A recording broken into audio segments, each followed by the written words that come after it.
All nature's art is purest accident, not in and of itself, how should she know, but in the quality of what is lent by those who view what Providence made so.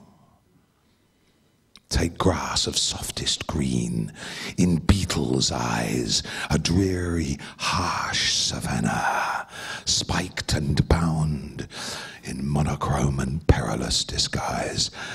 To us a lawn, to hens a killing ground. And so it is, my love, with you and me. This old fool's eyes were ever drawn to youth. Though nature's art lies not in what we see, such seeing smooths the wilderness of truth.